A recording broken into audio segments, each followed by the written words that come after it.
Hello दोस्तों, आज मैं आपके लिए लेकर आया हूँ 50 शेड्स ऑफ ग्रे मूवी। ये फ़िल्म एक कॉलेज गर्ल जो कि काफ़ी खूबसूरत है और एक अरबपति बिजनेसमैन, इन दोनों की सेक्स और लव की एक खूबसूरत स्टोरी है। फ़िल्म की हीरोइन 21 साल की है जो कि एक कॉलेज स्टूडेंट है जिसका नाम एना है और वो अपने दोस्त कैट के साथ सियाटल में रहती है। एना अपने खर्च के लिए पार्ट टाइम जॉब भी करती है हार्डवेयर शॉप में। उसकी दोस्त जर्नलिज्म की पढ़ाई कर रही होती है। एक दिन कैट को बिजनेसमैन क्रिस्टिन ग्रे का इंटरव्यू लेने जाना होता है, पर कैट की तबीयत खराब हो जाने के कारण वो अपने दोस्त एना को भेज देती है क्रिस्टिन ग्रे का इंटरव्यू लेने के लिए।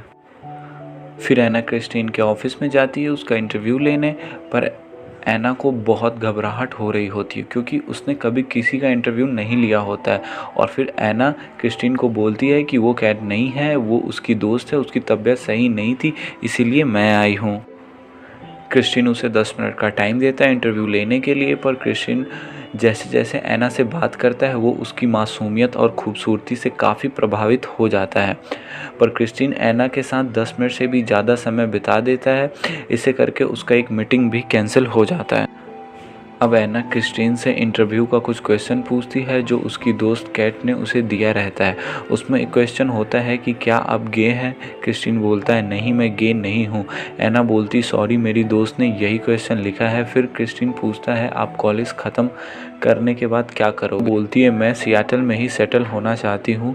तब क्रिस्टीन बोलता है कि तुम मेरे कंपनी में इंटर्नशिप कर सकती हो, पर एना मना कर देती है, नहीं मैं यहाँ के लायक नहीं हूँ, और वहाँ से जाने लगती है। तभी क्रिस्टीन पूछता है कि क्या आपने आपके सारे सवालों के जवाब ले लिए। एना बोलती है नहीं, आपने सिर्फ 4 सवालों के जवाब दिए हैं, और क्रिस्टीन उससे सवालों वाली लिस्ट ले लेता है। एना घर आती है और अपनी दोस्त को सॉरी बोलना चाहती है कि उसने उसके सारे सवालों के जवाब नहीं ला पाई। तभी कैट उसे थैंक यू बोलती है और बोलती है कि क्रिस्टीन ने उसके सारे सवालों के जवाब ईमेल कर दिए हैं। उसके कल होके एना हार्डवेयर की दुकान पे काम करने चली जाती है। तब देखती है कि क्रिस्टीन उस दुकान पे आता है कुछ लेने के लिए, और फिर एना क्रिस्टीन को थैंक यू बोलती है कि आपने उसे सारे सवालों के जवाब ईमेल कर दिए। फिर क्रिस्टीन से बोलती है कि आपकी एक अच्छी फ़ोटो चाहिए इंटरव्यू में लगाने के लिए। तब क्रिस्टीन उसे अपना कार्ड देता है और बोलता है कि मैं यहीं पास में रुका हूँ, कल सुबह आप कॉल करके 10 बजे आ सकती हो। एना ये सुनकर बहुत खुश हो जाती है। अगले दिन वो अपने दोस्त और फोटोग्राफर के साथ जाती है, क्रिस्टीन का फ़ोटो शूट करती है। फ़ोटो शूट होने के बाद एना और क्रिस्टीन कॉफ़ी पीने जाते हैं और फिर क्रिस्टीन एना से उसके फैमिली के बारे में पूछता है। एना बताती है कि मेरे पिता नहीं है, मैं अपने सौतेले पिता के साथ रहती हूँ और मेरी मॉम की 4वीं शादी है। मेरी मॉम काफ़ी रोमांटिक है। बात पे क्रिस्टीन बोलता है कि क्या तुम रोमांटिक नहीं हो क्या। एना बोलती है पता नहीं, लेकिन मैं इंग्लिश लिटरेचर पढ़ती हूँ, मुझे रोमांटिक होना चाहिए। मुझे पता नहीं मैं रोमांटिक हूँ या नहीं। क्रिस्टीन को एना एक इनोसेंट लड़की लगती है, वो वन नाइट स्टैंड पे बिलीव नहीं करती है, इसीलिए वो एना को कहता है मैं तुम्हें छोड़ देता हूँ, और फिर वो दोनों कॉफ़ी शॉप से बाहर निकल जाते हैं। एना क्रिस्टीन से बोलती है तुम्हारी गर्लफ्रेंड है ना। क्रिस्टीन उसे बोलता है कि नहीं, मैं गर्लफ्रेंड्स नहीं बनाता और तुम्हें भी मुझसे दूर रहना चाहिए। उसके कल होके कैट और एना पार्टी में जाते हैं। एना बहुत ड्रिंक कर लेती है और फिर क्रिस्टीन को कॉल करती है।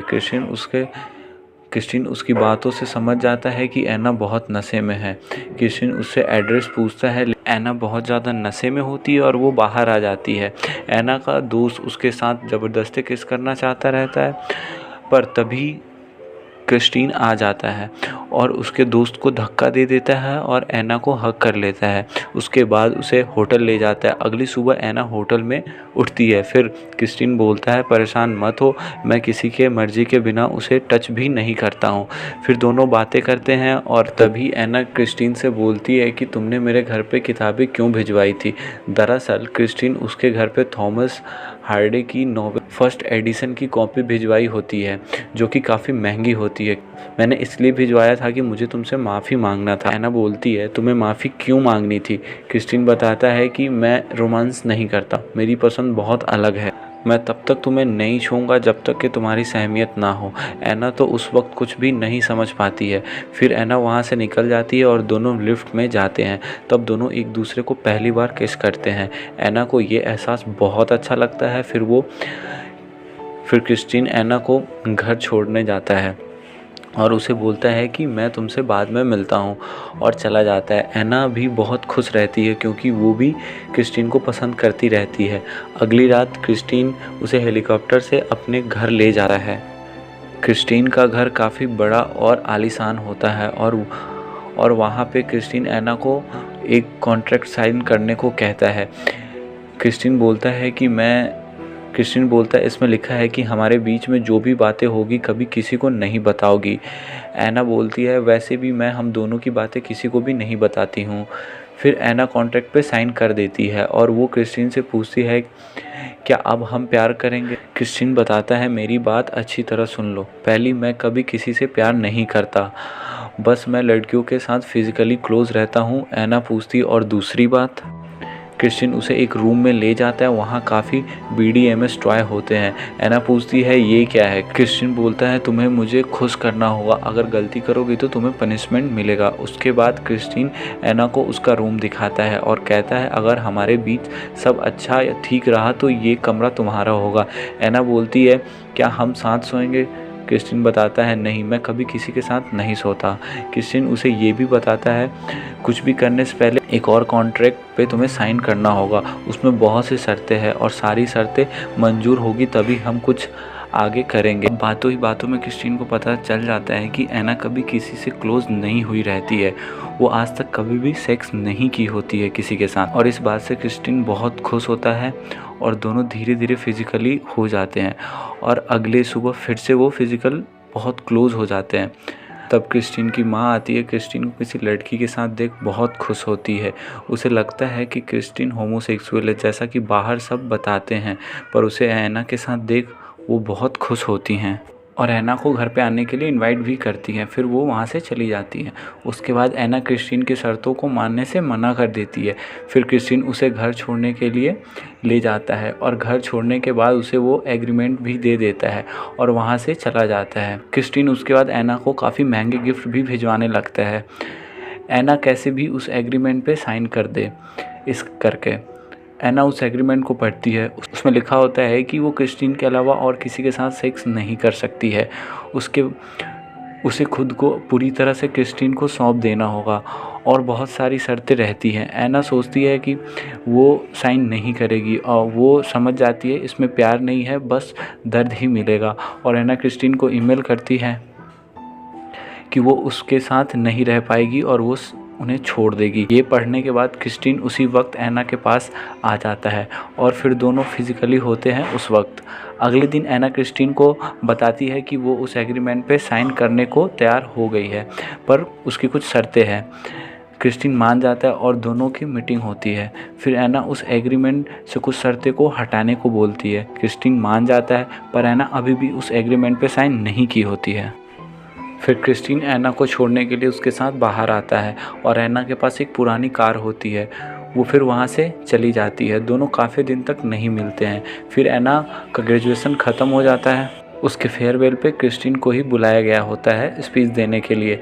फिर एना और क्रिस्टीन मिलते हैं, दोनों के बीच बातें होती है और क्रिस्टीन एना को एक महंगी कार गिफ्ट करता है और उसकी पुरानी कार बिकवा देता है। एना अभी भी क्रिस्टीन को लेकर के परेशान होती है। वो क्रिस्टीन की माँ को कॉल करती है। एना का कॉल देख वो समझ जाती है कि एना ज़रूर परेशान होगी। वो उसे अपने पास बुलाती है। एना वहाँ जाती है, पर वहाँ क्रिस्टीन भी होता है। फिर दोनों फिजिकली होते हैं, पर इस बार नॉर्मल सेक्स नहीं होता है। BDMS टॉय भी यूज़ करता है क्रिस्टीन। फिर एना को इसमें मज़ा आने लगता है, उसे भी ये अच्छा लगता है। अगले दिन क्रिस्टीन एना को अपने फैमिली से मिलवाने के लिए ले आता है। वहाँ सबके साथ वो लोग डिनर करते हैं। फिर क्रिस्टीन एना को अपने साथ ले जाता है।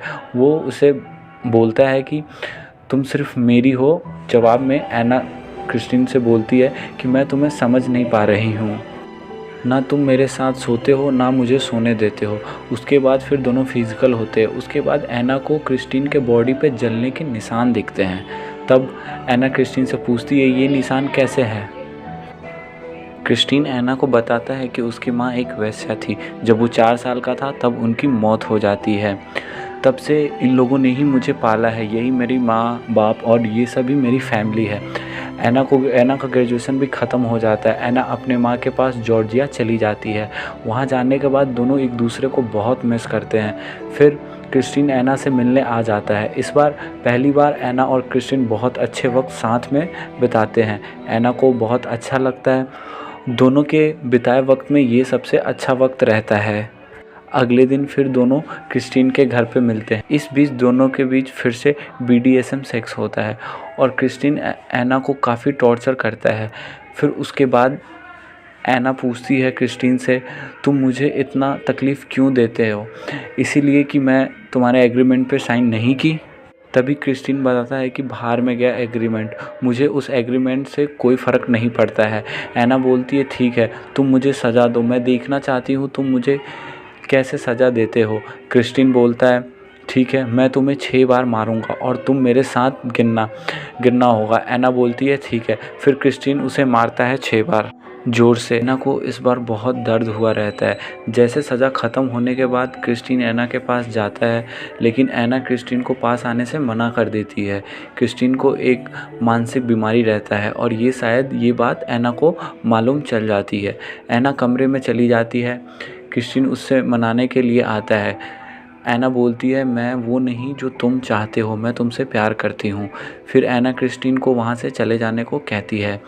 फिर अगली सुबह एना क्रिस्टीन से बोलती है मेरी पुरानी कार कहाँ है, क्योंकि मैं तुम्हारी कार तुम्हें वापस दे रही हूँ। क्रिस्टीन बोलता है वो तो बिक चुकी है। एना बोलती है ठीक है, उसके पैसे दे दो। क्रिस्टीन बोलता है ठीक है, मैं चेक भिजवा दूंगा और एना वहाँ से चली जाती है। वहाँ से जाने के बाद भी दोनों एक दूसरे को बहुत मिस करते हैं। उन दोनों का ब्रेकअप हो जाता है और इसी तरह ये फ़िल्म ख़त्म हो जाती है। ये फ़िल्म रिलीज़ हुई थी 2015 में। इस फिल्म को IMDb रेटिंग मिली है 10 में 4.1। ये स्टोरी आपको कैसी लगी दोस्तों, कमेंट करके ज़रूर बताना और वीडियो अच्छी लगी हो तो लाइक और सब्सक्राइब भी कर देना।